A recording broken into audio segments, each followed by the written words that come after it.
자, 이어서 저희가 준비한 소식으로 좀 이어집니다. 경제 라이브를 또 시작해 볼 텐데요. 자, 오늘 할 이야기는 이제 화두를 머니무브라고 정리를 해볼 수 있을 것 같습니다. 돈 많은 이 부자들의 투자 움직임이 조금씩 변하고 있다. 이 이야기로 좀 시작을 해봅니다. 자, 금융자산, 이 부동산이 아닙니다. 주식 등의 금융자산만 10억 원 이상 갖고 있는 이 부자들의 숫자가 47만 명으로 추산되고 있다는 보도. 이제 인구의 1%에 육박을 하고 있는 상태입니다. 이런 보도가 있었어요. 보람 기자. 네, 일단 보도를 보면 항상 드는 생각은 부럽습니다. 공감합니다. 네, 10억 원 이상 이거 아파트 뭐 부동산 뺀 겁니다. 10억 원 이상 보유한 부자가요 47만 6천 명, 전체 인구의 0.92%. 아마 내년쯤이면 1%를 넘어서지 않을까라는 생각마저 듭니다. 예. 이게 조사를 이제 매년 하고 있기 때문에 연간 추이를 볼 수가 있거든요. 조사 처음 시작한 2011년 이거 KB 금융지주 산하 KB 경영연구소에서 2011년에 처음으로 조사를 시작했는데 네. 그때가 13만 명이었어요. 그런데 올해는 47만 6천 명. 그럼 연평균 9.7%씩 부자가 늘어난 겁니다. 그런데 전년 대비 24년 대비해서 올해 얼마나 부자가 늘었나 하는 전년 대비 증가율을 보자면 3.2%입니다. 어허. 그런데 제가 눈에 띄는 건 뭐였냐면요. 예. 부자들 사이에서도 양극화가 진행되고 있다라는 어허. 좀 부분이었습니다. 들여다 보니까 좀 다른가요? 네, 10억에서 100억 미만인 자산가는 올해 43만 2천 명, 2.4% 증가에 그쳤습니다. 그런데 100억에서 300억, 예. 요 고자산가는 전년보다 10.3% 늘었어요. 고자산가라고 부르는데 더 늘었고. 네, 그런데 초고자산가, 이분들은 이제 300억 이상이거든요. 어허. 이분들은 지난해보다 20%나 늘어났습니다. 그렇군요. 부자가 더 부자가 되는, 부자들 사이에서도 양극화가 나타난다라는 현상을 보여주는 예. 조사였습니다. 금융 자산가들 사이에서도 뚜렷하게 볼 수 있는 양극화의 움직임, 저희가 숫자로도 좀 확인을 할 수가 있었습니다. 자, 그래서 오늘 해볼 이야기는 앞서 말씀드린 대로 이 부자들의 투자 움직임이 좀 변하고 있다는 이야기인데, 사실 이전까지는 투자라고 하면 대명사는 단연 부동산이었는데 이런 기류가 일단 올해만 봤을 때는 조금씩 변하고 있다, 그런 이야기예요, 지금. 네, 일단 뭐 주식 다 좋아합니다. 이제 예전에는 그 부동산이 최고야 이런 네. 이야기 많이 했고 믿을 건 부동산뿐이야 이런 이야기 했는데 부자들은 내년도 유망 투자처로 55%가 주식을 꼽았습니다. 예.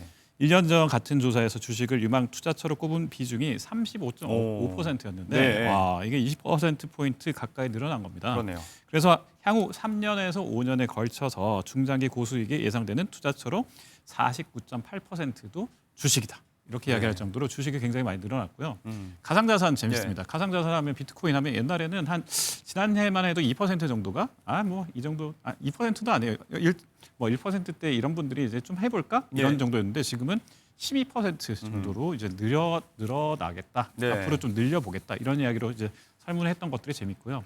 상가나 빌딩 투자는 상대적으로 굉장히 축소됐습니다. 예. 아무래도 요새 좀 공실이 많고 임차인을 구하기 힘들거나 맨날 뭐 이렇게 뭐 고쳐주세요 이런 네. 분들이 많아지니까 조금 부담스럽다 이런 이야기도 하고 있고요. 그런 점에서 봤을 때 네. 뭐 앞으로 또 주식 말고 주식은 이번 정부에서 올려주겠다.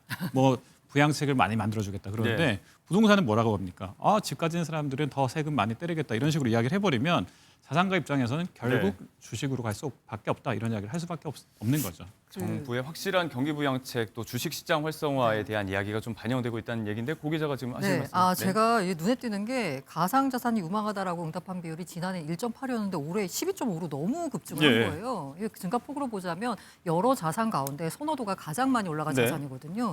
그래서 왜 이렇게 많이 올라갔지?라고 봤더니 좀 조심하셔야 될 게요. 조사 기간이 네. 7월 말에서 8월 말입니다. 어허, 예. 이때가 코인 시장이 좋았을 시점이에요. 워낙에 또 변동성이 큰 맞아요. 시장이기 그래서 때문에. 이 당시로 보자면 비트코인 가격이 12만 달러를 돌파하는 등 네. 상승 기대감이 컸던 시점에 조사가 나왔다는 점, 네. 이 점은 조금 감안하셨으면 합니다. 자, 정리를 해보자면 올해 정말 뜨거웠던 주식시장에 대한 전망도 내년에 좀 비슷하고, 전통적으로는 이제 조금 부정적인 회의적인 시각을 갖고 있었던 가상자산에 대한 부자들의 시각도 조금 변한 것일 수 있겠지만 그 어떤 변동성을 좀 봐야 된다라는 말씀입니다.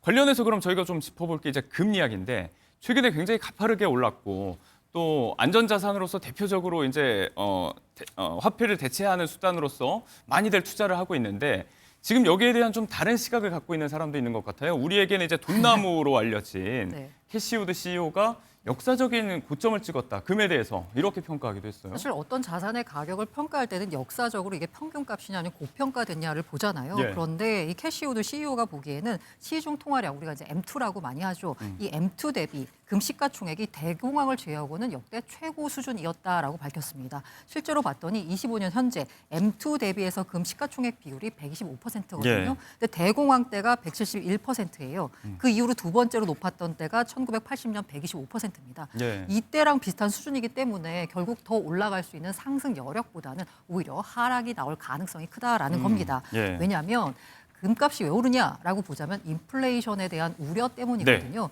그런데 인플레이션에 대한 우려가 사라지면 금값은 떨어지게 돼 있습니다. 그런데 캐시우드가 보기에는 지금 현재 AI 등 약간 기술 혁명을 예. 통해서 인플레가 이제는 없어질 거다라고 보는 사람이 바로 캐시우드거든요. 금리 인하보다는 이제 성장력이 좀 맞습니다. 올라가면서 그렇기 해소가 될 때문에 거다. 이 인플레 우려가 잦아진 환경에서는 금값은 강세를 보이기 어렵다라는 게 캐시우드의 주장입니다. 네. 투자에 있어서 좀 조심해야 된다, 신중을 기울여야 한다라는 측면으로 저희가 좀 반대급부로 살펴볼 의견 정도로 참조를 하시면 좋을 것 같습니다. 자, 주식 이야기를 쭉 했지만 올해는 또 코스피 말고 이 서학개미들, 미국 투자에 대한 관심도 굉장히 높았었는데 정부는 환율 이야기하면서 좀 우려의 목소리를 계속해서 내왔고 반대로 이제 증권가와 투자자들의 수요는 조금 온도가 계속해서 다른 것 같아요. 증권가는 계속해서 이제 지금 그럼에도 불구하고 수학개미 계속 하세요. 예. 이런 이야기입니다. 그래서 왜냐하면 이게 지금 돈을 이제 은행대로 돈을 우리 쪽으로 유치하려고 그러고 또 증권사는 증권사대로 우리 쪽으로 유치하려고 그러는데 그러려면 일단 서학개미 이분들의 마음을 좀 잡아야 되잖아요. 예. 그래서 그러다 보니까 이제 그 키움증권이나 이제 시중에 있는 그 유명 증권사들이 이제 환율을 우대하는 95% 정도 수수료를 깎아준다. 거나 아니면 이제 주식 거래 그 수수료를 저희는 확 낮춰드릴게요. 예. 이런 식으로 해서 지금 계속해서 정부는 서학개미를 좀 이렇게 덜 진정시키려고 하지만 네. 증권사는 이때가 기회다. 그래서 지금 더 많은 혜택을 부여하고 있습니다. 그러니까 은행에서 또 이 증권사한테 돈을 뺏기면 안 돼. 그렇죠. 그러니까 여기에 대해서 우리는 정기 예금 3% 올라갑니다. 저희한테 돈을 좀 예. 넉넉하게 예치해 주세요. 저희 요새 그 금융 한도가 이제 1억으로 올라갔으니까 1억까지는 원금 보장해드립니다. 이런 네. 식으로 해서 지금 마케팅이 아주 치열합니다. 네. 자, 머니무브, 갈대 같은 이 투자자들, 부자들의 돈과 마음을 사로잡겠다는 물밑 경쟁이 아주 치열하다는 이야기까지 해봤습니다.